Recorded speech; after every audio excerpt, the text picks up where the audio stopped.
Chairman پاک سرزمین party سید مصطفیٰ کمال کا مرکزی سیکریٹریٹ پاکستان ہاؤس میں اراکین central executive committee, national council اور مرکزی شعبہ جات کے انچارجز سے خطاب کرتے ہوئے ان کا کہنا تھا کہ قوم و ملک کے لیے جو راستہ اختیار کیا تھا اس میں اللہ تعالیٰ نے ہمیں 200% کامیابی عطا فرمائی ہے۔ مصطفیٰ کمال نے بتایا کہ آج کسی کے نریندر مودی را کو آواز لگانے پر میری قوم کو شرمندگی نہیں اٹھانی پڑتی، جبکہ پی ایس پی کی وجہ سے آج مہاجر نوجوان محفوظ ہیں۔ آج مہاجر قوم کی کسی قومیت سے دشمنی نہیں، جبکہ پیپلز پارٹی سے اپنے حصے کی رشوت لے کر مہاجروں کے حقوق کے علمبرداروں نے سندھ میں بسنے والے مہاجروں کا سودا کیا اور تھال میں سجا کر کراچی، حیدرآباد اور سندھ کے شہری علاقے پیپلز پارٹی کے حوالے کر دیے گئے اور اس کے عوض اپنے خاندانوں کو بیرون ممالک آباد کر دیا۔ ان کا کہنا تھا کہ الطاف حسین نے رحمان ملک سے اپنے بھائی اور بہنوئی کو کینیڈا میں پاکستانی سفارت خانے میں نادرہ دفتر میں ملازمت دلوائی، لیکن اپنے ہی شہر کے پڑھے لکھے اعلیٰ تعلیم یافتہ بے روزگار نوجوانوں کے لیے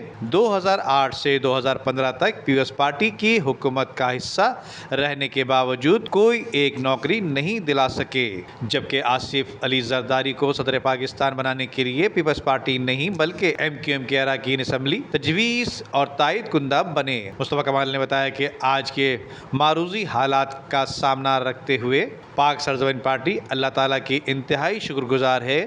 کہ اس شہر میں مہاجروں کی نسل کشی کا سودا کرنے والوں کے خلاف علم بغاوت بلند کرنے کی ہمت عطا فرما کر ہمیں 100% کامیابی عطا فرمائی ہے۔ سید مصطفیٰ کمال نے بتایا کہ حالات اس نہج پر پہنچ چکے تھے کہ انشاءاللہ اگلے عام انتخابات میں پی ایس پی کے علاوہ کراچی بالخصوص اور شہری سندھ بالعموم کے پاس کوئی دوسرا آپشن باقی نہیں رہ جائے گا۔ اجلاس میں بلدیاتی انتخابات کی تیاریوں پر بھی مفصل گفتگو کی گئی۔ Nadeem Siddiqui, M7 city news, Karachi.